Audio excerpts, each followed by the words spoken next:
ನಮಸ್ಕಾರ ಸ್ನೇಹಿತರೆ, ಎಲ್ಲರಿಗೂ ಸ್ಟಡಿ ರೇಸ್ ಕನ್ನಡ ಯೂಟ್ಯೂಬ್ ಚಾನಲ್ಗೆ ಸ್ವಾಗತ. ಸ್ನೇಹಿತರನ್ನ ಇವತ್ತಿನ ವಿಡಿಯೋದಲ್ಲಿ ಜುಲೈ 28 ಮತ್ತು 29ರ ಒಂದು ಕನ್ನಡ ಬೇಸನ್ನ ಸ್ಟಾರ್ಟ್ ಮಾಡೋಕ್ಕಿಂತ ಮುಂಚಿತವಾಗಿ ಯಾರಾದರೂ ನಮ್ಮ ಚಾನಲ್ಗೆ ಸಬ್ಸ್ಕ್ರೈಬ್ ಇಲ್ಲ ಅಂದರೆ ಚಾನಲ್ನ ಸಬ್ಸ್ಕ್ರೈಬ್ ಮಾಡಿ, ಶೇರ್ ಮಾಡಿ, ಲೈಕ್ ಮಾಡಿ ಮತ್ತು ಬೆಲ್ ಐಕನ್ನ ಕ್ಲಿಕ್ ಮಾಡಿ. ಬಿಕಾಸ್ ನಾವು ವಿಡಿಯೋ ಅಪ್ಲೋಡ್ ಮಾಡಿದಾಗ ನಿಮಗೆ ಬೇಗನೆ ನೋಟಿಫಿಕೇಶನ್ ಬರುತ್ತೆ. ಒಳ್ಳೆ ಜೋಶೊಂದಿಗೆ ಇವತ್ತಿನ ಒಂದು ಕನ್ನಡ ಬೇಸನ್ನ ಸ್ಟಾರ್ಟ್ ಮಾಡೋಣ. ನೋಡಿ, ಮೊದಲೇ ಪ್ರಶ್ನೆ ಅಂತ ಕೇಳಿದೆ ಅಂದರೆ, ಒಲಿಂಪಿಕ್ ಕ್ರೀಡಾಕೂಟದಲ್ಲಿ ಶೂಟಿಂಗ್ನಲ್ಲಿ ಪದಕ ಗೆದ್ದ ಮೊದಲ ಭಾರತೀಯ ಮಹಿಳೆ ಯಾರು ಅಂತ ಪ್ರಶ್ನೆಯನ್ನು ಕೇಳಿದ್ದಾರೆ. ಅದಕ್ಕೆ ಸರಿಯಾಗಿರ್ತಕ್ಕಂಥ ಉತ್ತರ ಯಾವುದಂದ್ರೆ ಮನು ಭಾಕರ್ ಇದಕ್ಕೆ ಸರಿಯಾಗಿರ್ತಕ್ಕಂಥ ಉತ್ತರವಾಗಿದೆ. ನೋಡ್ರಿ, ಬಹಳ ಇಂಪಾರ್ಟೆಂಟ್ ಆಗಿರ್ತಕ್ಕಂಥ ಪ್ರಶ್ನೆ ಇದು. ಈಗ ಏನಾಗ್ತದೆ ಅಂದರೆ, ಪ್ಯಾರಿಸ್ನಲ್ಲಿ ಒಲಿಂಪಿಕ್ಸ್ ಕ್ರೀಡಾಕೂಟಗಳು ನಡೀತಾ ಇದ್ದಾವೆ. ಸೊ ಪ್ಯಾರಿಸ್ನಲ್ಲಿ ನಡೆದಿರ್ತಕ್ಕಂಥ ಒಲಿಂಪಿಕ್ಸ್ ಕ್ರೀಡಾಕೂಟದಲ್ಲಿ ಮೊದಲನೇ ಬಾರಿಗೆ ಪದಕವನ್ನು ಗೆದ್ದಿದ್ದಾರೆ. ಮೊದಲ ಪದಕ ಭಾರತಕ್ಕೆ ಬಂದಿದೆ. ಅದು ಯಾರ ನೇತೃತ್ವದಲ್ಲಿ ಅಂದರೆ ಮನು ಭಾಕರ್ ಅವರು ತಂದುಕೊಟ್ಟಿದ್ದಾರೆ. ಹಾಗಾದರೆ ಇದ್ರ ಕುರಿತು ನಾವು ಡಿಸ್ಕಷನ್ ಮಾಡೋಣ. ಎಕ್ಸಾಮ್ ದೃಷ್ಟಿಯಿಂದಾಗಿ ಇಂಪಾರ್ಟೆಂಟ್ ಆಗುತ್ತೆ. 2024ರ ಪ್ಯಾರಿಸ್ ಒಲಿಂಪಿಕ್ಸ್ನ ಒಂದು ಮಹಿಳೆಯರ 10 ಮೀಟರ್ ಪಿಸ್ತೂಲ್ ಸ್ಪರ್ಧೆಯಲ್ಲಿ ಭಾರತ ಮನು ಭಾಕರ್ ಕಂಚಿನ ಪದಕವನ್ನು ಜಯಿಸಿದ್ದಾರೆ. ಆಯ್ತಾ, ಕಂಚಿನ ಪದಕವನ್ನು ತಂದಿದ್ದಾರೆ. ಇವರು ಯಾವ ಆಟಕ್ಕೆ ಸಂಬಂಧಪಟ್ಟಿದ್ದಾರೆ? ಶೂಟಿಂಗ್ ಆಟಕ್ಕೆ ಸಂಬಂಧಪಟ್ಟಿದ್ದಾರೆ. ಸೊ ಪಿಸ್ತೂಲ್ ಅಂತ ಹೇಳ್ತೀವಿ ಕನ್ನಡದಲ್ಲಿ, ಪಿಸ್ತೂಲ್ ಸ್ಪರ್ಧೆ. ಮನು ಭಾಕರ್ ಅವರು ಒಲಿಂಪಿಕ್ಸ್ ಕ್ರೀಡಾಕೂಟದಲ್ಲಿ ಶೂಟಿಂಗ್ನಲ್ಲಿ ಪದಕ ಗೆದ್ದ ಮೊದಲ ಭಾರತೀಯ ಮಹಿಳೆಯಾಗಿದ್ದಾರೆ. ಇಂಪಾರ್ಟೆಂಟ್, ಅರ್ಥ ಆಯ್ತಾ? ಒಲಿಂಪಿಕ್ಸ್ ಕ್ರೀಡಾಕೂಟದಲ್ಲಿ ಶೂಟಿಂಗ್ನಲ್ಲಿ ಪದಕ ಗೆದ್ದ ಮೊದಲ ಭಾರತೀಯ ಮಹಿಳೆ ಯಾರದಾರಿದ್ರೆ ಅದು ಮನು ಭಾಕರ್ ಅವರು. ಇನ್ನು ಪ್ಯಾರಿಸ್ ಒಲಿಂಪಿಕ್ಸ್ 2024ರಲ್ಲಿ ಮೊದಲ ಪದಕವನ್ನು ತಂದುಕೊಟ್ಟ ಆಟಗಾರರು ಯಾರು ಅಂತ ಕೇಳಿದರೆ ನಿಮ್ಗೆ ಅವಾಗಲೂ ಕೂಡ ಯಾವುದಾಗುತ್ತೆ ಅಂದರೆ ಮನು ಭಾಕರ್ ಆಗುತ್ತೆ. ಯಾಕಂದ್ರೆ ಮೊದಲ ಪದಕವನ್ನು ಅವರೇ ಗೆದ್ದಿದ್ದಾರೆ. ಇವರು ಮೂಲತಃ ಯಾವ ರಾಜ್ಯದವರೇ? ಹರಿಯಾಣ ರಾಜ್ಯದವರು ಇವರು. ಇದು 12 ವರ್ಷಗಳ ನಂತರ ಶೂಟಿಂಗ್ನಲ್ಲಿ ಭಾರತಕ್ಕೆ ಒಲಿದ ಜಯವಾಗಿದೆ. ಶೂಟಿಂಗ್ನಲ್ಲಿ ಭಾರತಕ್ಕೆ ಬಂದಿರತಕ್ಕಂಥ ಜಯ ಇದು. ಆಯ್ತಾ, ಫಸ್ಟ್ ಟೈಮ್ ಮಹಿಳೆಯೊಬ್ಬರು ಈ ಒಂದು ಪಿಸ್ತೂಲ್ ಸ್ಪರ್ಧೆಯಲ್ಲಿ ಪದಕವನ್ನು ತಂದುಕೊಟ್ಟಿದ್ದಾರೆ. ಈ ಮೂಲಕ ಪಿಸ್ತೂಲ್ ಸ್ಪರ್ಧೆಯಲ್ಲಿ ಪದಕವನ್ನು ತಂದುಕೊಟ್ಟ ಮೊದಲ ಮಹಿಳೆ ಮತ್ತು 2024 ಪ್ಯಾರಿಸ್ ಒಲಿಂಪಿಕ್ಸ್ನಲ್ಲಿ ಮೊದಲ ಪದಕ ತಂದ ಮೊದಲ ಮಹಿಳೆ ಯಾರಾದರೆ ಮನು ಭಾಕರ್ ಅಂತ ನಾವು ಹೇಳ್ತೀವಿ. ಇನ್ನು ಲಂಡನ್ ಒಲಿಂಪಿಕ್ಸ್ 2012 ಬಗ್ಗೆ ನಾವು ಮಾತಾಡ್ತಾ ಬಂದಾಗ ವಿಜಯ್ ಕುಮಾರ್ ಅವರು ರ್ಯಾಪಿಡ್ ಫೈರ್ ಪಿಸ್ತೂಲ್ನಲ್ಲಿ ಬೆಳ್ಳಿ ಪದಕವನ್ನು ಪಡೆದಿದ್ದರು. ಅರ್ಥಾಯ್ತಾ? ಲಂಡನ್ ಒಲಿಂಪಿಕ್ಸ್ನಲ್ಲಿ ನಡೆದಾಗ 10 ಮೀಟರ್ ಏರ್ ರೈಫಲ್ನಲ್ಲಿ ಗಗನ ನಾರಂಗ್ ಅವರು ಕಂಚಿನ ಪದಕವನ್ನು ಜಯಿಸಿದ್ರು. ಇವು ಲಾಸ್ಟ್ ಆಗಿದ್ದು. ಅದಾದ ಮೇಲೆ ಮಹಿಳೆ ಏನು ಮಾಡಿದ್ದಾರೆ? ಈಗ ಗೆದ್ದುಕೊಂಡಿದ್ದಾರೆ. ಅರ್ಥ ಆಯ್ತಾ? ಅಂದರೆ ಈ ಒಂದು ಪಿಸ್ತೂಲ್ ಸ್ಪರ್ಧೆಯಲ್ಲಿ ನೋಡಿ, ಇದೇ ತರನಾಗಿ ನಿಮಗೆ ಪ್ಯಾರಿಸ್ ಒಲಿಂಪಿಕ್ಸ್ ಬಗ್ಗೆನೂ ಕೂಡ ಡೈಲಿ ಅಪ್ಡೇಟ್ ಅನ್ನು ಕೊಡ್ತಾ ಇರ್ತೀವಿ. ಆಮೇಲೆ ಡೈಲಿ ನಿಮಗೆ ಕರೆಂಟ್ ಅಫೇರ್ಸು ಕೂಡ ಅಪ್ಲೋಡ್ ಮಾಡ್ತಾ ಇದ್ದೀವಿ. ಆಮೇಲೆ ಯಾರು ನೀವು ಹಿಂದಿನ ಕ್ಲಾಸ್ಗಳನ್ನು ಕೇಳಿಲ್ಲ, ಯಾರು ನೋಟ್ಸ್ಗಳನ್ನು ಮಾಡಿಲ್ಲ, ಯಾರು ನಿಮಗೆ ಕ್ವಿಕ್ಕಾಗಿ ರಿವಿಷನ್ ಮಾಡ್ಕೋಬೇಕು, ಅವ್ರಿಗೆ ಇನ್ನೊಂದು ಆಪ್ಷನ್ ಇದೆ. ಏನಂದರೆ ನಾವು ಮಂತ್ಲಿ ಮ್ಯಾಗಝಿನ್ಸನ್ನು ಪ್ರೊವೈಡ್ ಮಾಡ್ತೀವಿ. ಒಂದು ಮಂತಿಗೆ 40 ಆಗುತ್ತೆ. 2023 ಜಾನ್ ಟು ಜೂನ್ 2024ರವರೆಗೆ 720 ಆಗುತ್ತೆ. 2022 ಜಾನ್ ಟು ಜೂನ್ 2024ರವರೆಗೆ 1200 ಆಗುತ್ತೆ. ಡಿಸ್ಕೌಂಟ್ ಆಗಿ 1100 ಸಿಗುತ್ತೆ. ಐದರ್ ಫೋನ್ಪೇ, ಗೂಗಲ್ ಪೇ, ಪೇಟಿಎಂ, ಬಿಪೇ ಮುಖಾಂತರ ನಂಬರ್ಗೆ ಪೇ ಮಾಡೋದನ್ನು ವಾಟ್ಸಪ್ಪಲ್ಲಿ ಪೇಮೆಂಟ್ ಮಾಡೋ ಸ್ಕ್ರೀನ್ಶಾಟ್ ಕಳಿಸಿದ್ರೆ ನಮ್ಮ ನೋಟ್ಸ್ಗಳನ್ನು ತಮಗೆ ಸಾಫ್ಟ್ ಫಾರ್ಮ್ಯಾಟ್ ಅಥವಾ PDF ಫಾರ್ಮ್ಯಾಟಲ್ಲಿ ನಾವು ಪ್ರೊವೈಡ್ ಮಾಡ್ತೀವಿ. ಆಮೇಲೆ ಇನ್ನೊಂದು ಇನ್ಫಾರ್ಮೇಷನ್ ಏನಂದರೆ, ಸುಮಾರು ಜನ ಕೇಳ್ತಾ ಇದ್ರು, ಸೊ ಆಗಸ್ಟ್ 25ಕ್ಕೆ KS ಎಕ್ಸಾಮಿನೇಷನ್ ಇದೆ, ಸೊ ಅವತ್ತೇ ನಡೆಯುತ್ತೇನಂತ ಕೇಳ್ತಾ ಇದ್ರು. ನೋಡಿ, ಆಗಸ್ಟ್ 25ಕ್ಕೆ ನಡೆಯೋದು ಬಹುತೇಕವಾಗಿ ಏನಾಗಿದೆ ಅಂದರೆ ಖಚಿತವಾಗಿದೆ. ಆಯ್ತಾ? ನಿನ್ನೆ ಈ ಸದನದಲ್ಲಿ ಏನಂದರೆ ಮುಖ್ಯಮಂತ್ರಿಗಳೇ ಏನು ಮಾಡಿದ್ದಾರೆ ಅಂದರೆ ಸ್ಪಷ್ಟನೆಯನ್ನು ಕೊಟ್ಟಿದ್ದಾರೆ. ಆಗಸ್ಟ್ 25ರಂದೇ ಪ್ರಿಲಿಮ್ಸನ್ನು ನಡೆಸಲಾಗುತ್ತೆ KS. ಸೊ ಆದ್ದರಿಂದ you have to focus on current affairs and budget and economic survey. ಅಂದರೆ ಇದ್ರ ಮೂರು ಫ್ಯಾಕ್ಟರ್ಸ್ಗಳು ಇಂಪಾರ್ಟೆಂಟು. KS ಪ್ರಿಲಿಮ್ಸಲ್ಲಿ ಮೋರ್ ದೆನ್ 50% ಕ್ವಶನ್ ಏನಂದರೆ ಕರೆಂಟ್ ಅಫೇರ್ಸ್ ಮೇಲೆ ಕೇಳ್ತಿರ್ತಾರೆ. ಅರ್ಥ ಆಯ್ತಾ? KSಗೆ ಯಾರು ಓದ್ತಾ ಇದ್ರಿ ಅವ್ರು ಈ ಸಬ್ಸ್ಕ್ರಿಪ್ಷನನ್ನು ತಗೊಳ್ಳಿ. ನೆಕ್ಸ್ಟ್ ನೋಡಿ, ನೆಕ್ಸ್ಟ್ ಪ್ರಶ್ನೆ ಕೇಳಿದರೆ, ಲೋಕಮಾನ್ಯ ತಿಲಕ ರಾಷ್ಟ್ರೀಯ ಪ್ರಶಸ್ತಿ ಯಾರಿಗೆ ನೀಡಲಾಗಿದೆ ಅಂತ ಪ್ರಶ್ನೆಯನ್ನು ಕೇಳಿದ್ದಾರೆ. ಸೊ ಅದಕ್ಕೆ ಸರಿಯಾಗಿರ್ತಕ್ಕಂಥ ಉತ್ತರ ಅಂದರೆ ಸುಧಾಮೂರ್ತಿ ಅವರು. ಇತ್ತೀಚೆಗೆ ಅಂದರೆ ಲೋಕಮಾನ್ಯ ತಿಲಕ ರಾಷ್ಟ್ರೀಯ ಪ್ರಶಸ್ತಿಯನ್ನು ಘೋಷಣೆ ಮಾಡಲಾಗಿದೆ. ಸೊ ಲೋಕಮಾನ್ಯ ತಿಲಕ ರಾಷ್ಟ್ರೀಯ ಪ್ರಶಸ್ತಿಯನ್ನು ಸುಧಾಮೂರ್ತಿ ಅವರಿಗೆ ನೀಡಲಾಗಿದೆ. ಆಯ್ತಾ? ಸೊ ಇದ್ರ ಬಗ್ಗೆ ನಾವು ಡಿಸ್ಕಷನ್ ಮಾಡೋಣ. ಲೋಕಮಾನ್ಯ ತಿಲಕ್ ಪ್ರಶಸ್ತಿ ಮತ್ತು ಈ ಒಂದು ತಿಲಕ್ ಅವ್ರ ಬಗ್ಗೆ. ಗ್ರಾಮೀಣ ಅಭಿವೃದ್ಧಿ ಮತ್ತು ಸಾಮಾಜಿಕ ಕೆಲಸ ಹಾಗೂ ಸಾಹಿತ್ಯ ಕ್ಷೇತ್ರಕ್ಕೆ ನೀಡಿರುವ ಕೊಡುಗೆಗಾಗಿ ರಾಜ್ಯಸಭಾ ಸದಸ್ಯ ಸುಧಾಮೂರ್ತಿ ಅವರಿಗೆ ಲೋಕಮಾನ್ಯ ತಿಲಕ್ ರಾಷ್ಟ್ರೀಯ ಪ್ರಶಸ್ತಿಯನ್ನು ನೀಡಲಾಗಿದೆ. ಆಯ್ತಾ? 2024ನೇ ಸಾಲಿನ ಲೋಕಮಾನ್ಯ ತಿಲಕ್ ಪ್ರಶಸ್ತಿ ಯಾರಿಗೆ ನೀಡಲಾಗಿದೆ ಅಂತ ಎಕ್ಸಾಮಲ್ಲಿ ಪ್ರಶ್ನೆ ಕೇಳ್ತಾರೆ. ಸುಧಾಮೂರ್ತಿ ಅವರಿಗೆ ನೀಡಲಾಗಿದೆ. ಅವರು ಇತ್ತೀಚೆಗೆ ಅಂದರೆ ರಾಜ್ಯಸಭೆಯ ಸದಸ್ಯರಾಗಿಯೂ ಕೂಡ ಆಯ್ಕೆಯಾಗಿದ್ದಾರೆ. ಮಹಾರಾಷ್ಟ್ರ ತಿಲಕ್ ಸ್ಮಾರಕ ಟ್ರಸ್ಟ್ ವತಿಯಿಂದ ನೀಡಲಾಗಿರುವ ಪ್ರಶಸ್ತಿ ಇದಾಗಿದ್ದು, ಸ್ವದೇಶಿ ಮತ್ತು ಮಾನವ ಕಲ್ಯಾಣ ಸಿದ್ಧಾಂತಗಳಿಗೆ ಶ್ರಮಿಸಿದ ಗಣ್ಯರನ್ನು ಗುರುತಿಸಿ ಗೌರವವನ್ನು ನೀಡಲಾಗುತ್ತೆ. ಆಯ್ತಾ? ಮಹಾರಾಷ್ಟ್ರ ಮೂಲದ ಒಂದು ಸಂಸ್ಥೆ ತಿಲಕ ಸ್ಮಾರಕ ಟ್ರಸ್ಟ್ ಅಂತಕ್ಕಂಥದ್ದು. ಆ ಸಂಸ್ಥೆ ಏನು ಮಾಡುತ್ತೆ, ಪ್ರತಿ ವರ್ಷ ಲೋಕಮಾನ್ಯ ತಿಲಕ್ ಅವರ ಒಂದು ಜನ್ಮದಿನದಂದು ಈ ಒಂದು ಪ್ರಶಸ್ತಿಯನ್ನು ಪ್ರಕಟ ಮಾಡುತ್ತೆ. ಸೊ ಅರ್ಥ ಆಯ್ತಾ. 2024ನೇ ಸಾಲಿನಲ್ಲಿ ರಾಜ್ಯಸಭೆ ಸದಸ್ಯರಾಗಿರ್ತಕ್ಕಂಥ ಸುಧಾ ಮೂರ್ತಿ ಅವರು ಆಯ್ಕೆಯಾಗಿದ್ದಾರೆ. ಸ್ವದೇಶಿ ಮತ್ತು ಮಾನವ ಕಲ್ಯಾಣಕ್ಕಾಗಿ ಯಾರು ಶ್ರಮಿಸಿರ್ತಾರ ಅವರಿಗೆ ಏನು ಮಾಡಲಾಗುತ್ತಂದ್ರೆ ಆಯ್ಕೆಯನ್ನು ಮಾಡಲಾಗುತ್ತೆ. 1983ರಿಂದ ಈ ಪ್ರಶಸ್ತಿಯನ್ನು ನೀಡಲಾಗುತ್ತಿದೆ. ಸಮಾಜವಾದಿ ಎಂ ಜೋಶಿ, ಮಾಜಿ ಪ್ರಧಾನಿಗಳಾದ ಇಂದಿರಾ ಗಾಂಧಿ, ಅಟಲ್ ಬಿಹಾರಿ ವಾಜಪೇಯಿ, ಡಾಕ್ಟರ್ ಮನಮೋಹನ್ ಸಿಂಗ್, ನರೇಂದ್ರ ಮೋದಿ ಅವರು ಪ್ರಶಸ್ತಿಗೆ ಭಾಜನರಾಗಿದ್ದಾರೆ. ಅರ್ಥ ಆಯ್ತಾ. 2023ನೇ ಸಾಲಿನಲ್ಲಿ ನರೇಂದ್ರ ಮೋದಿಯವರು ಈ ಪ್ರಶಸ್ತಿಯನ್ನು ಪಡೆದುಕೊಂಡಿದ್ದರು. ನರೇಂದ್ರ ಮೋದಿಗಿಂತ ಹಿನ್ನೆಲೆಯಲ್ಲಿ ಯಾರ್ಯಾರು ಪ್ರಧಾನಿಗಳಂದರೆ ಅಟಲ್ ಬಿಹಾರಿ ವಾಜಪೇಯಿ ಅವರು, ತದನಂತರದಲ್ಲಿ ಇಂದಿರಾ ಗಾಂಧಿ ಅವರು, ಮನಮೋಹನ್ ಸಿಂಗ್ ಅವರು ಕೂಡ ಈ ಪ್ರಶಸ್ತಿಗೆ ಭಾಜನರಾಗಿದ್ದರು ಅಂತಕ್ಕಂಥ ಫ್ಯಾಕ್ಟ್ ಗೊತ್ತಿರಬೇಕು. ಇನ್ನು ಬಾಲ್ ಗಂಗಾಧರ್ ತಿಲಕ್ ಅವರ ಹೆಸರಿನಲ್ಲೇ ಈ ಪ್ರಶಸ್ತಿಯನ್ನು ಸ್ಟಾರ್ಟ್ ಮಾಡಲಾಗಿದೆ. ಜನನ 1856 ಜುಲೈ 23ರಂದು ಅವ್ರ ಜನನವಾಗುತ್ತೆ. ಬಾಲ್ ಗಂಗಾಧರ್ ತಿಲಕ್ ಅವರದು. ಅವ್ರ ಜನ್ಮಸ್ಥಳ ಯಾವುದಂದ್ರೆ ಮಹಾರಾಷ್ಟ್ರದ ರತ್ನಗಿರಿಯವರ ಜನ್ಮವನ್ನು ತಾಳ್ತಾರೆ ತಿಲಕ್ ಅವರು. ಮಹಾರಾಷ್ಟ್ರದಲ್ಲಿ ಗಣೇಶ ಹಬ್ಬ ಮತ್ತು ಶಿವಾಜಿ ಹಬ್ಬ ಆಚರಣೆಯನ್ನು ಇವರೇ ಪ್ರಾರಂಭಿಸ್ತಾರೆ. ಗಣೇಶ ಹಬ್ಬ ಮತ್ತು ಶಿವಾಜಿ ಹಬ್ಬಗಳನ್ನು 1893 ಮತ್ತು 1895ರಲ್ಲಿ 1895 ಈ ಗಣೇಶ ಹಬ್ಬ ಮತ್ತು ಶಿವಾಜಿ ಹಬ್ಬಗಳನ್ನು ಮಹಾರಾಷ್ಟ್ರದಲ್ಲಿ ಆಚರಣೆ ತರಿಸ್ತಾರೆ. ಯಾಕಂದರೆ ಏಕತೆಯನ್ನು ಬೆಳೆಸುವಗೋಸ್ಕರ ಭಾರತೀಯರಲ್ಲಿ. ಇನ್ನು 1916ರಲ್ಲಿ ಪೂನಾದಲ್ಲಿ ಹೋಮ್ ರೂಲ್ ಲೀಗನ್ನು ಸ್ಥಾಪನೆ ಮಾಡ್ತಾರೆ. ಅರ್ಥ ಆಯ್ತಾ. ಹೋಮ್ ರೂಲ್ ಲೀಗ್ ಇವೆಲ್ಲ ನಿಮಗೆ ಮಾಡರ್ನ್ ಇಂಡಿಯನ್ ಹಿಸ್ಟ್ರಿಯಲ್ಲಿ ಬರುತ್ತೆ. ಹೋಮ್ ರೂಲ್ ಲೀಗ್ ಅಂತಕ್ಕಂಥ ಸ್ಥಾಪನೆ ಮಾಡ್ತಾರೆ. ಈ ಹೋಮ್ ರೂಲ್ ಲೀಗದ ಪ್ರಮುಖ ಉದ್ದೇಶ ಏನಾಗಿತ್ತು ಅಂದರೆ ಸೆಲ್ಫ್ ರೂಲ್ ಅಂತಕ್ಕಂಥ ಇದರ ಪ್ರಮುಖ ಉದ್ದೇಶ ಆಗಿತ್ತು. ತದನಂತರದಲ್ಲಿ ಸೆಲ್ಫ್ ಡಿಟರ್ಮಿನೇಷನ್ ಆಗಿತ್ತು. ಹೋಮ್ ರೂಲ್ ಲೀಗನ್ನು ಭಾರತದಲ್ಲಿ 2 ಬ್ರ್ಯಾಂಚಿಗೆ ಹೊಡೆಯುತ್ತೆ. ಅಂದರೆ ಎರಡರು ಸ್ಟಾರ್ಟ್ ಮಾಡ್ತಾರೆ. ಒಬ್ಬರು ಯಾರಾದ್ರೆ ಅನಿ ಬೇಸೆಂಟ್ ಅವರು ಸ್ಟಾರ್ಟ್ ಮಾಡ್ತಾರೆ, ಇನ್ನೊಬ್ರು ಯಾರಾದ್ರೆ ಬಾಲ ಗಂಗಾಧರ್ ತಿಲಕ್ ಅವರು ಸ್ಟಾರ್ಟ್ ಮಾಡ್ತಾರೆ. ಅದಾಯ್ತಾ. ಈ ಅನಿ ಬೇಸೆಂಟ್ ಸ್ಟಾರ್ಟ್ ಮಾಡಿರ್ತಕ್ಕಂಥದ್ದು ಆಲ್ ಓವರ್ ಇಂಡಿಯಾದಲ್ಲಿ ಕವರ್ ಆಗಿತ್ತು. ಅಂದರೆ ಎಷ್ಟಂದರೆ ಸುಮಾರು 200 ಬ್ರಾಂಚಸ್ಗಳನ್ನು ಹೊಂದಿತ್ತು. ಬಾಲ ಗಂಗಾಧರ್ ತಿಲಕ್ ಅವ್ರದ್ದು ಮದ್ರಾಸ್ ಪ್ರಾವಿನ್ಸ್ ಆಗಿರ್ಬೋದು, ಕರ್ನಾಟಕ ಆಗಿರ್ಬೋದು, ಅವ್ರದ್ದು ಕವರ್ ಆಗಿತ್ತು. ಸುಮಾರು 6 ಬ್ರಾಂಚ್ಗಳನ್ನು ಹೊಂದಿತ್ತು.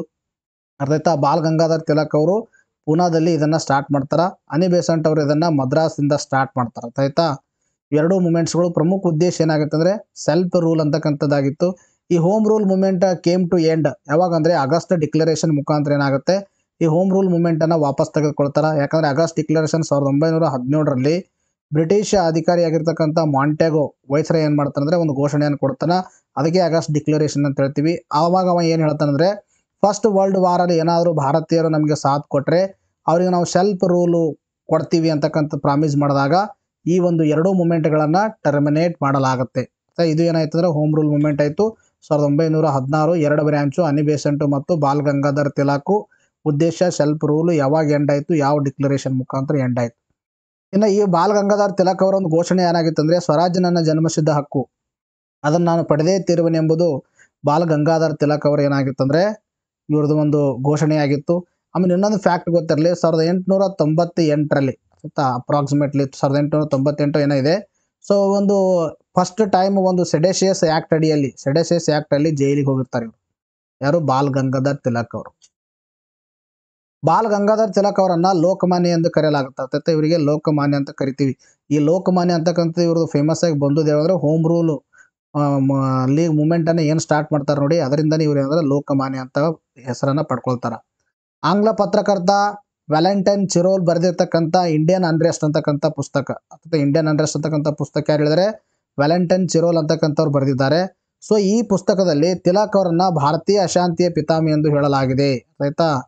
ಫಾದರ್ ಆಫ್ ಇಂಡಿಯನ್ ಅನ್ರೆಸ್ಟ್ ಯಾರಂದರೆ ಬಾಲ್ ಗಂಗಾಧರ್ ತಿಲಕ್. ಅದರ ಅರ್ಥ ಭಾರತದಲ್ಲಿ ಏನಾದರೂ ಅಶಾಂತಿ ಆಗ್ತಾ ಇದೆ ಅಂದರೆ ಅದಕ್ಕೆ ಬಾಲ ಗಂಗಾಧರ ತಿಲಕ್ ಅವರೇ ಕಾರಣ ಅಂತ ಈ ಇಂಗ್ಲೀಷ್ ಅಧಿಕಾರಿ ವ್ಯಾಲೆಂಟೈನ್ ಚಿರೋಲ್ ಅಂತಕ್ಕಂಥವ ಈ ಇಂಡಿಯನ್ ಅನ್ರೆಸ್ಟ್ ಅಂತಕ್ಕಂಥ ಪುಸ್ತಕದಲ್ಲಿ ಉಲ್ಲೇಖವನ್ನು ಮಾಡಿದ್ದಾನೆ.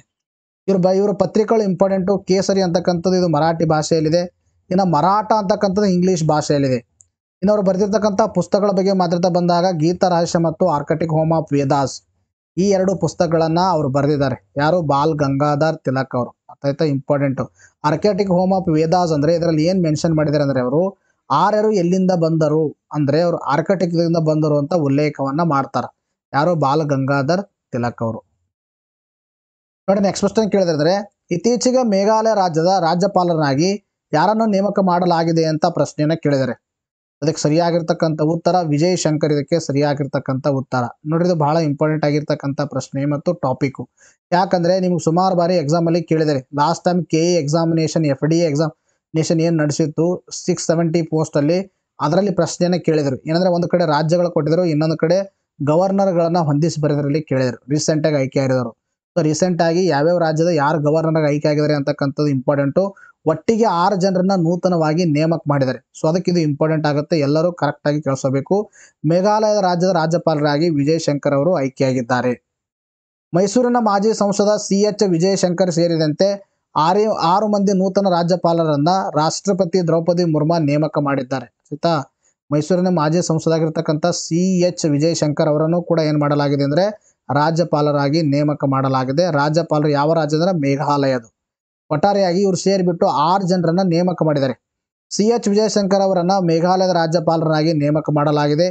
ನೂತನವಾಗಿ 6 ಮಂದಿ ರಾಜ್ಯಪಾಲರು ಯಾವ್ಯಾವ ಒಂದು ರಾಜ್ಯಕ್ಕೆ ನೇಮಕ ಮಾಡಲಾಗಿದೆ ಅಂದರೆ ವಿಜಯಶಂಕರ್ ಅವರನ್ನ ಮೇಘಾಲಯಕ್ಕೆ, ಇನ್ನು ಹರಿಭಾವು ಬಾಗಡೆ ಅಂತಕ್ಕಂಥವರನ್ನ ರಾಜಸ್ಥಾನಕ್ಕೆ, ಇನ್ನು ಸಂತೋಷ್ ಗಂಗ್ವಾರ್ ಅಂತಕ್ಕಂಥವ್ರನ್ನ ಇವರಿಗೆ ಜಾರ್ಖಂಡಕ್ಕೆ, ಇನ್ನು OP ಮಾಥೂರ್ ಅಂತಕ್ಕಂಥವ್ರಿಗೆ ಸಿಕ್ಕಿಂಗೆ, ಇನ್ನು ಜಿಷ್ಣುದೇವ್ ವರ್ಮಾ ಅಂತಕ್ಕಂಥವ್ರಿಗೆ ತೆಲಂಗಾಣಕ್ಕೆ, ರಮೇನ್ ದೇಕಾ ಅಂತಕ್ಕಂಥವ್ರಿಗೆ ಛತ್ತೀಸ್ಗಢಕ್ಕೆ ಆಯ್ಕೆ ಮಾಡಲಾಗಿದೆ. ಇವು ಇಂಪಾರ್ಟೆಂಟ್ ಎಲ್ಲವೂ ಯಾವ್ಯಾವ ರಾಜ್ಯಕ್ಕೆ ಯಾರ್ಯಾವ ರಾಜ್ಯಪಾಲರನ್ನ ನೇಮಕ ಮಾಡಲಾಗಿದೆ. ಸೊ ಇಷ್ಟೇ ಹೋದ್ರೆ ಸಾಲರು, ನಾವು ಸ್ವಲ್ಪ ಇದರ ಹಿನ್ನೆಲೆ ಇನ್ಫಾರ್ಮೇಷನ್ ಕೂಡ ಡಿಸ್ಕಷನ್ ಮಾಡೋಣ. ರಾಜ್ಯಪಾಲರ ಬಗ್ಗೆ ಮಾತಾಡ್ತಾ ಬಂದಾಗ ಸಂವಿಧಾನದ 153ನೇ ವಿಧಿಯ ಏನು ಹೇಳುತ್ತಂದ್ರೆ ಪ್ರತಿಯೊಂದು ರಾಜ್ಯಕ್ಕೆ ರಾಜ್ಯಪಾಲನ ಹೊಂದುವ ಅವಕಾಶ ಕಲ್ಪಿಸಿದೆ. ಆಯ್ತಾ, ಎಷ್ಟನೇ ವಿಧಿ ರಾಜ್ಯಪಾಲರನ್ನ ಸ್ಥಾಪನೆ ಮಾಡಬೇಕಂತ ಅವಕಾಶ ಕಲ್ಪಿಸಿದೆ ಅಂತ ಈ ರೀಸೆಂಟ್ ಎಕ್ಸಾಮಲ್ಲಿ ಕೇಳಿದ್ದಾರೆ. ಅರ್ಥಾಯ್ತಾ, ಗೊತ್ತಿರಬೇಕು.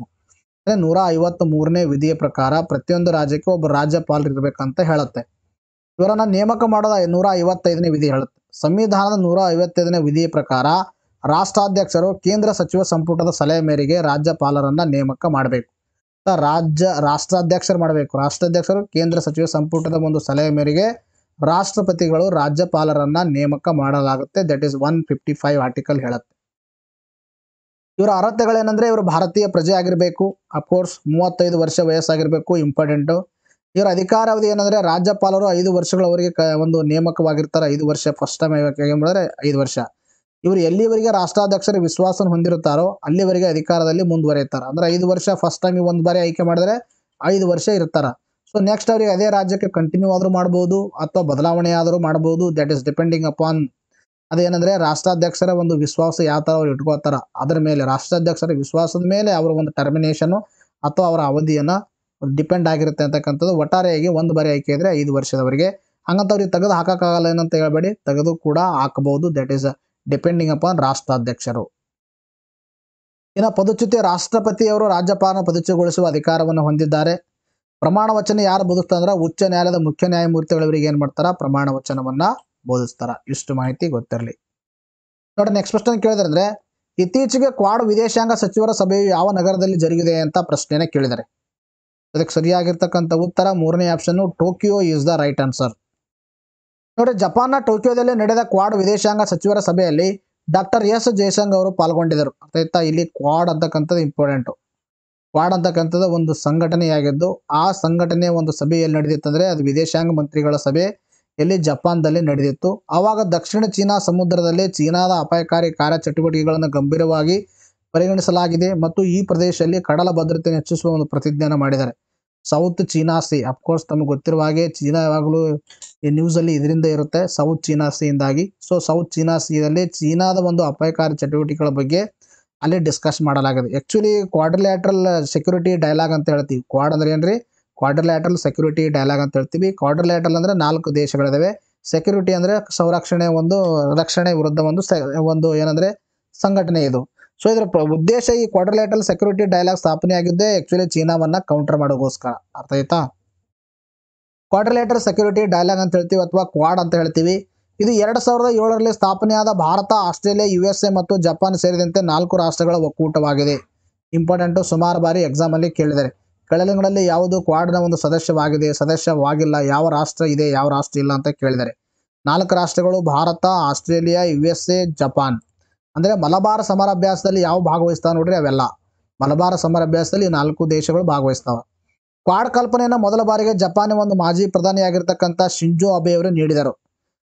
ಇದನ್ನು ಸಾಮಾನ್ಯವಾಗಿ ಏಷ್ಯನ್ ನ್ಯಾಟೋ ಅಥವಾ ಮಿನಿ ನ್ಯಾಟೋ ಎಂದು ಕೂಡ ಕರೆಯಲಾಗುತ್ತೆ. ಏಷ್ಯನ್ ನ್ಯಾಟೋ ಅಂತ ಕರಿತೀವಿ ನಾವು ಅಥವಾ ಮಿನಿ ನ್ಯಾಟೋ ಅಂತಲೂ ಕರಿತೀವಿ. Because it is one of the ಈ ಒಂದು ಅಂದರೆ ಸೆಕ್ಯೂರಿಟಿಗೋಸ್ಕರ ಸ್ಥಾಪನೆ ಮಾಡಿರ್ತಕ್ಕಂಥ ಸಂಘಟನೆ.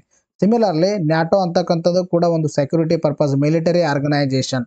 ಅದಕ್ಕೆ ಇದಕ್ಕೇನು ಕರೀತಾರೆ ಅಂದರೆ ಒಂದು ಏಷ್ಯಾದ ನ್ಯಾಟೋ ಅಥವಾ ಮಿನಿ ನ್ಯಾಟೋ ಅಂತ ಹೇಳಲಾಗುತ್ತೆ. ಇಂಡೋ ಪೆಸಿಫಿಕ್ ಪ್ರದೇಶದಲ್ಲಿ ಚೀನಾದ ಮಿಲಿಟರಿ ಮತ್ತು ಆರ್ಥಿಕ ಪ್ರಭಾವಕ್ಕೆ ಪ್ರತಿಯಾಗಿ ಇದನ್ನು ಸ್ಥಾಪನೆ ಮಾಡಲಾಗಿದೆ. ಆಯ್ತಾ, ಆ್ಯಕ್ಚುಲಿ ಅಂದರೆ ಚೀನಾದ ಮಿಲಿಟರಿ ಮತ್ತು ಆರ್ಥಿಕ ಪ್ರಭಾವ ಏನಿದೆ ಅದಕ್ಕೆ ಕೌಂಟರ್ ಮಾಡೋಗೋಸ್ಕರ ಇದು ಏನಂದರೆ ಸ್ಥಾಪನೆ ಮಾಡಿರ್ತಕ್ಕಂಥ ಸಂಸ್ಥೆ, ದಟ್ ಇಸ್ ಕ್ವಾಡ್ರಿಲ್ಯಾಟರಲ್ ಸೆಕ್ಯೂರಿಟಿ ಡೈಲಾಗ್ ಅಂತ ಹೇಳ್ತೀವಿ. ನೋಡಿ ನೆಕ್ಸ್ಟ್ ಕ್ವಶನ್ ಕೇಳಿದ್ರೆ ಅಂದರೆ ಏಷ್ಯನ್ ವಿಪತ್ತು ಸಿದ್ಧತೆ ಕೇಂದ್ರ ADPSನ ಅಧ್ಯಕ್ಷ ವಹಿಸಿಕೊಂಡ ದೇಶ ಯಾವುದು ಅಂತ ಕೇಳಿದ್ದಾರೆ. ಅದಕ್ಕೆ ಸರಿಯಾಗಿರ್ತಕ್ಕಂಥ ಉತ್ತರ ಮೊದಲನೇ ಆಪ್ಷನ್ ಭಾರತ ಇದಕ್ಕೆ ಸರಿಯಾಗಿರ್ತಕ್ಕಂಥ ಉತ್ತರವಾಗಿದೆ. ನೋಡಿ 2024-25 ಅವಧಿಗೆ ಏಷ್ಯನ್ ವಿಪತ್ತು ಸಿದ್ಧತೆ ಕೇಂದ್ರ ದಟ್ ಇಸ್ ADPSನ ಅಧ್ಯಕ್ಷ ಸ್ಥಾನವನ್ನು ಭಾರತವು ಚೀನಾದಿಂದ ವಹಿಸಿಕೊಂಡಿದೆ. ಅರ್ಥ, ಏಷ್ಯನ್ ವಿಪತ್ತು ಸಿದ್ಧತೆ ಕೇಂದ್ರ ಅಂತ ಒಂದು ಸಂಸ್ಥೆ ಇದೆ, ಆ ಸಂಸ್ಥೆಗೆ ಒಂದು ಅಧ್ಯಕ್ಷತೆ ವಹಿಸಿಕೊಂಡಿದ್ದು ಇತ್ತೀಚೆಗೆ ಭಾರತ. ಇದಕ್ಕಿಂತ ಮುಂಚಿತವಾಗಿ ಚೀನಾ ಇದರ ಅಧ್ಯಕ್ಷತೆಯನ್ನು ವಹಿಸಿಕೊಂಡಿತ್ತು. ಜುಲೈ 25ರಂದು ಭಾರತ ಶ್ರೀ ರಾಜೇಂದ್ರ ಸಿಂಗ್ ಅವರು ಅಧ್ಯಕ್ಷತೆ ಈ ಹುದ್ದೆಯನ್ನು ಹೊಂದಿದ್ದಾರೆ. ಅಂದರೆ ಅಧ್ಯಕ್ಷತೆಯನ್ನು ವಹಿಸಿಕೊಂಡಿದ್ದಾರೆ ಭಾರತ ಪರವಾಗಿ. ಯಾರಂದರೆ ರಾಜೇಂದ್ರ ಸಿಂಗ್ ಅಂತಕ್ಕಂಥವ್ರು. ಏಷ್ಯನ್ ಡಿಸಾಸ್ಟರ್ ಪ್ರಿಪೇರ್ಡ್ನೆಸ್ ಸೆಂಟರ್ ಅಂತ ಹೇಳ್ತೀವಿ. ಆಯ್ತಾ, ಇದರ ಒಂದು ವಿಸ್ತೃತ ರೂಪ Asian disaster preparedness centre APDC ಅಂತ ಹೇಳ್ತೀವಿ. 1986ರಲ್ಲಿ ಸ್ಥಾಪನೆಯಾದ ಒಂದು ಸ್ವಾಯತ್ತ ಸಂಸ್ಥೆಯಾಗಿದೆ. ಆಯ್ತಾ, ಇಂಪಾರ್ಟೆಂಟ್. 1986ರಲ್ಲಿ ಸ್ಥಾಪನೆಯಾಗಿದೆ. ಡಿಸಾಸ್ಟರ್ ರಿಲೇಟೆಡ್ ಒಂದು ಪ್ರಿಪೇರ್ಡ್ನೆಸ್ ಮಾಡೋಗೋಸ್ಕರ ದೇಶಗಳಿಗೆ ಒಂದು ಸಹಕಾರವನ್ನು ನೀಡುವಗೋಸ್ಕರ ಇದು ಸ್ಥಾಪನೆಯಾಗಿರ್ತಕ್ಕಂಥ ಸಂಸ್ಥೆ. ಇದು ಏಷ್ಯಾ ಮತ್ತು ಪೆಸಿಫಿಕ್ ಪ್ರದೇಶದಲ್ಲಿ ವಿಪತ್ತು ಅಪಾಯ ಕಡಿತ ಮತ್ತು ಹವಾಮಾನ ಸ್ಥಿತಿಸ್ಥಾಪಕತ್ವವನ್ನು ಸ್ಥಾಪಿಸುತ್ತದೆ. ಆಯ್ತಾ, ಇದರ ಒಂದು ಸದಸ್ಯ ರಾಷ್ಟ್ರಗಳು ಯಾವಿದೆ ಅಂದರೆ ಭಾರತ ಇದೆ, ಬಾಂಗ್ಲಾದೇಶ ಇದೆ, ಕಾಂಬೋಡಿಯಾ ಇದೆ, ಚೀನಾ ಇದೆ, ನೇಪಾಳ ಇದೆ, ಪಾಕಿಸ್ತಾನ ಇದೆ, ಫಿಲಿಪೈನ್ಸ್ ಇದೆ, ಶ್ರೀಲಂಕಾ ಇದೆ, ಥೈಲ್ಯಾಂಡ್ ಇದೆ. ಇಂಪಾರ್ಟೆಂಟ್, ಯಾವುದು ಸದಸ್ಯ ರಾಷ್ಟ್ರವಾಗಿದೆ, ಯಾವುದು ಸದಸ್ಯ ರಾಷ್ಟ್ರ ಆಗಿಲ್ಲ, ಯಾವಾಗ ಸ್ಥಾಪನೆಯಾಗಿದೆ, ಅದರ ಪ್ರಮುಖ ಉದ್ದೇಶ ಏನು, ಮತ್ತು ಅದರ ಪ್ರಧಾನ ಕಚೇರಿಯಲ್ಲಿ ಕಂಡು ಬರುತ್ತಂದರೆ Bangkok. Where is Bangkok? In the Thailand. ಆಯ್ತಾ, ಏಷ್ಯನ್ ಡಿಸಾಸ್ಟರ್ ಪ್ರಿಪೇರ್ಡ್ನೆಸ್ ಸೆಂಟರ್ 1986ರಲ್ಲಿ ಸ್ಥಾಪನೆ ಆಗಿರ್ತಕ್ಕಂಥ ಸಂಸ್ಥೆ. ಈ ಒಂದು ಡಿಸಾಸ್ಟರ್ ಕುರಿತು ಒಂದು ದೇಶಗಳಲ್ಲಿ ಎಲ್ಲರೂ ಒಂದು ಕೋಆರ್ಡಿನೇಷನ್ ಕೆಲಸ ಮಾಡೋಗೋಸ್ಕರ ಇದೊಂದು ಸ್ಥಾಪನೆಯಾಗಿರ್ತಕ್ಕಂಥ ಸಂಸ್ಥೆ. ಇದರಲ್ಲಿ ಯಾವ್ಯಾವ ಸದಸ್ಯ ರಾಷ್ಟ್ರಗಳಿದಾವೆ ಅಂತಕ್ಕಂಥದ್ದು ಹೇಳಿದೀವಿ, ಮತ್ತು ಯಾವಾಗ ಸ್ಥಾಪನೆ ಆಯಿತು ಅಂತಕ್ಕಂಥದ್ದು, ಮತ್ತು ನ್ಯೂಸ್ ಕಾಂಟೆಕ್ಸ್ಟು ಯಾಕೆ ನ್ಯೂಸಲ್ಲಿ ಕಾಣಿಸ್ಕೊಂಡಿತ್ತಂದರೆ ಭಾರತ ಇದರ ಒಂದು ಅಧ್ಯಕ್ಷತೆಯನ್ನು ವಹಿಸ್ಕೊಂಡಿರ್ತಕ್ಕಂಥದ್ದು. ನೋಡಿ ನೆಕ್ಸ್ಟ್ ಕ್ವಶನ್ ಕೇಳಿದ್ರೆ ಅಂದರೆ ಮಹಿಳಾ ಏಷ್ಯಾ ಕಪ್ ಕ್ರಿಕೆಟ್ ಟೂರ್ನಿಯಲ್ಲಿ ಚಾಂಪಿಯನ್ ಆಗಿ ಹೊರಹೊಮ್ಮಿದ ತಂಡ ಯಾವುದು ಅಂತ ಪ್ರಶ್ನೆಯನ್ನು ಕೇಳಿದ್ದಾರೆ. ಇದಕ್ಕೆ ಸರಿಯಾಗಿರ್ತಕ್ಕಂಥ ಉತ್ತರ Sri Lanka is the right answer. ನೋಡಿ, ಏಷ್ಯಾ ಕಪ್ನಲ್ಲಿ ಭಾರತ ರನ್ನರ್ ಅಪ್ ಆಗಿದೆ. ಮಹಿಳಾ ತಂಡಕ್ಕೆ ಫೈನಲ್ನಲ್ಲಿ ಶ್ರೀಲಂಕಾ ವಿರುದ್ಧ ಏನಾಗಿದೆ, ಸೋಲಾಗಿದೆ.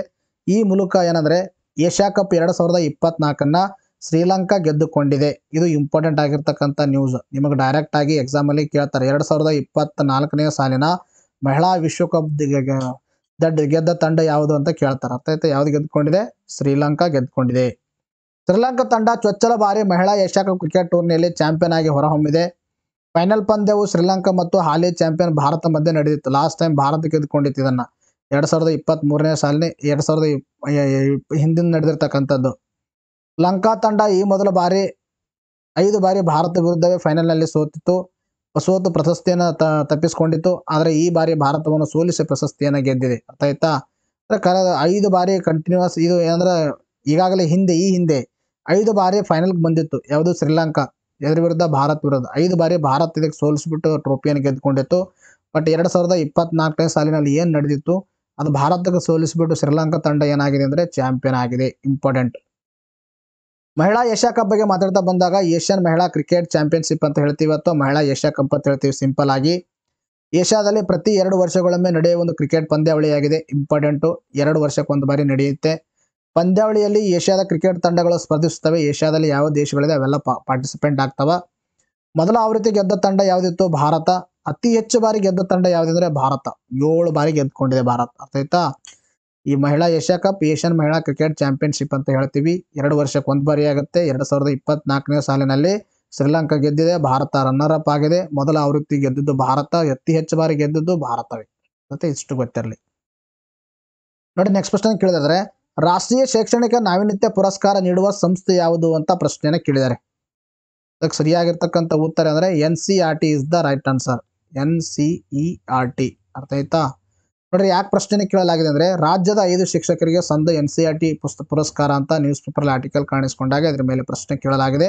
ಇಂಪಾರ್ಟೆಂಟ್. ಇದು ಕರ್ನಾಟಕ ಕರೆಂಟ್ ಅಫೇರ್ಸ್ ಅಡಿಯಲ್ಲಿ ರಾಷ್ಟ್ರೀಯ ಶಿಕ್ಷಣ ಸಂಶೋಧನೆ ಮತ್ತು ತರಬೇತಿ ಪರಿಷತ್ತು NCERT ಕೊಡಮಾಡುವ 2023-24ನೇ ಸಾಲಿನ ರಾಷ್ಟ್ರೀಯ ಶೈಕ್ಷಣಿಕ ನಾವೀನ್ಯತೆ ಪುರಸ್ಕಾರಕ್ಕೆ ರಾಜ್ಯದ 5 ಶಿಕ್ಷಕರು ಆಯ್ಕೆಯಾಗಿದ್ದಾರೆ.